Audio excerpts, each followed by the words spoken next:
dumi pa sa dinadaanan mo. Bakit init ng ulo mo? Ipares lang naman tayo nito. Mukha ko na talikuran? Batot ka! Ayan, ha? Nananahihan ka, di ba? Ano mo? Ay! Ay! Tama na yun, bata lang yan. Girls! Bastos tong bata eh. Hoy, tama na! Iya ka, anak ko yung sinasamay mo. Pagdating sa anak ko, wala akong sinasanto. Ano yung sinasamay mo? Girl, ha? Tama na. Ito!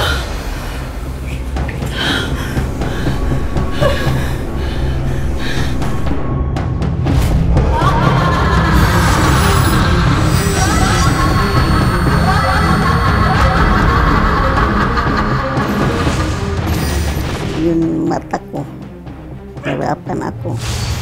Yung paa ko, nahirapan ako humiga. Balisa ako, iba ang pakiramdam ko. Saan na ang gagamot? Kinulang daw ako.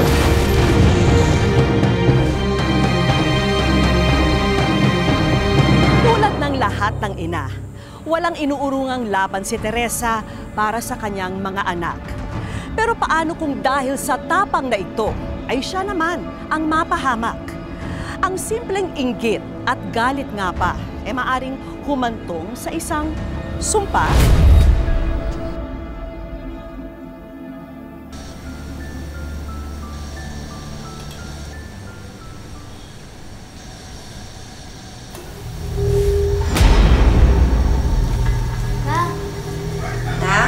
Totoo po ba itong kulam?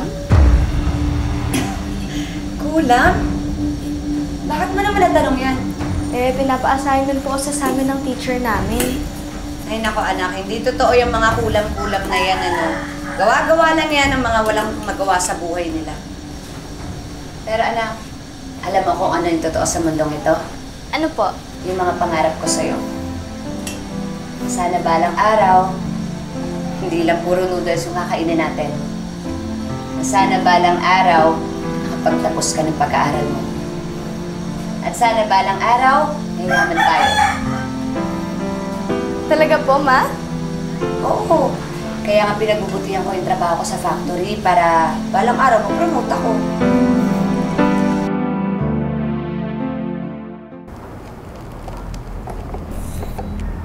Nandito ako kasi meron ako special announcement. As you all know, sina Teresa at Cristel ang dalawa sa pinakamagagaling na staff natin dito sa planta.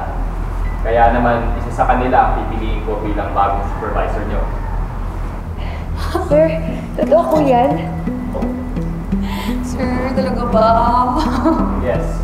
So, good luck. Sir, salamat po.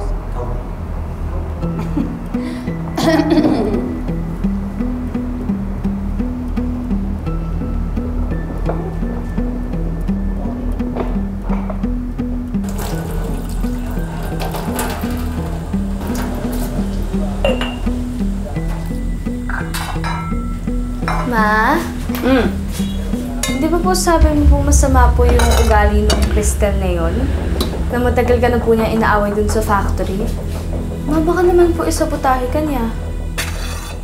Alam mo na, ikaw dapat ang isipin mo, dapat swertehin ang nanay mo. Aba, kapag naging bisor ako, lalaki yung sweldo ko. E di hindi na kailangan magtrabaho ng tatay mo sa malayong lugar. Diba?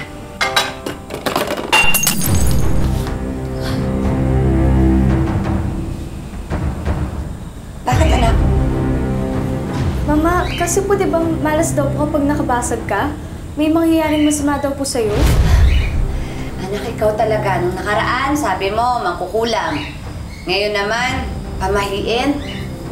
Aba, nasusobrahan ka na ata kakapanood mo ng TV niyan. Sabi ko naman sa'yo, di ba, hindi totoo yung mga pamahiin na yan. At lalong hindi totoo yung mga mangkukulam. Mabuti pa, kunin mo na yung walis sa taspan para malinis natin to. Mamaya, mabubog pa tayo. Sige po, Ma.